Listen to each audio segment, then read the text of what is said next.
Well, here is a Frillneck fishing hat. It's mounted on a frame just like this one over here. The reason it's mounted on a frame is to give it more ventilation and heat and humidity, and it keeps the cloth away from the face and from perspiration, so it really needs washing. There's some brass grommets at the bottom to give it extra weight and allow a rope to be passed through for opening and closing the bottom. These grommets need to be special ones for thin material. The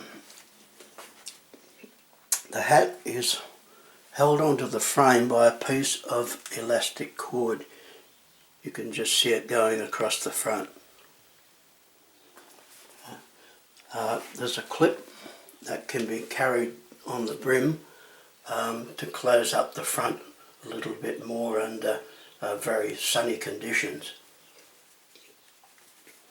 The name is around the back, upside down on this camera, but it says Frillneck.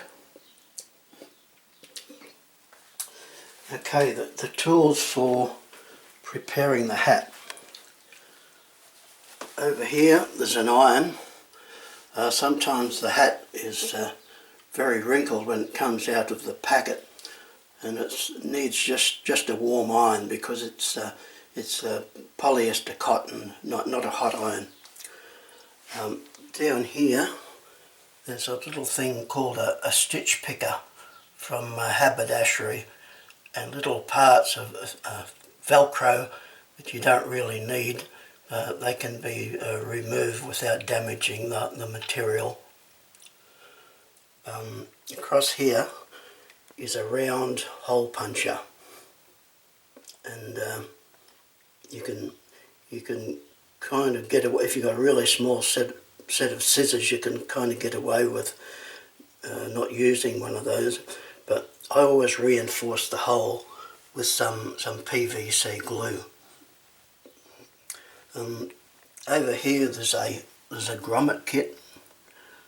I've got brass grommets with they've got little spikes on them, and they're made for thin material, so they come right together.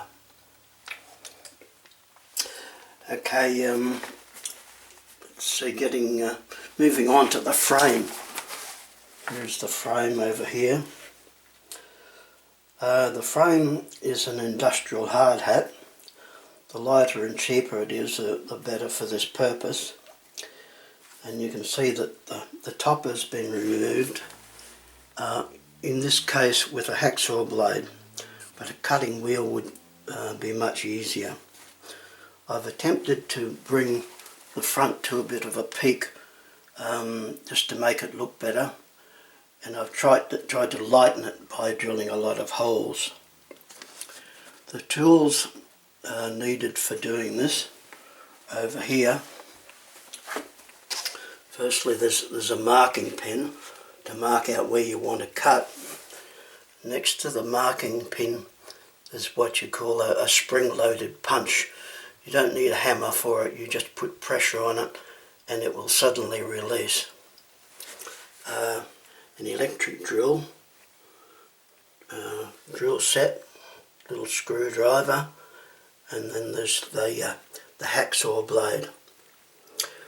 So if you haven't got a cutting tool, the way you do the cutting is you mark 3 little indentations close together with your spring-loaded punch, and you drill 3 small holes close together, and you break them open enough with your screwdriver so you can get the hacksaw blade in and start cutting around.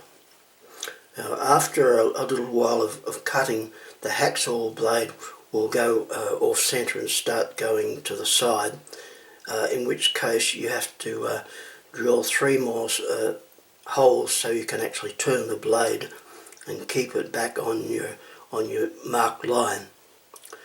So that's about how you do it.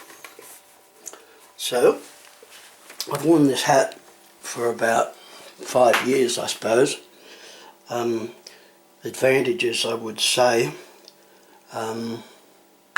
it's got good ventilation for humid conditions, doesn't get soaked with perspiration, and good all-round sun protection. Some disadvantages, some people would find it a little bit heavy with the hard hat section, and you need to be a little bit careful if you're steering a boat because you lose some side vision. I forgot to say before, you need to clean this up a bit with some a file and some sandpaper, otherwise the rough edges will catch on the material. But anyway, that's about it if you want to have a go at making this little hat. Okay, well, good luck then.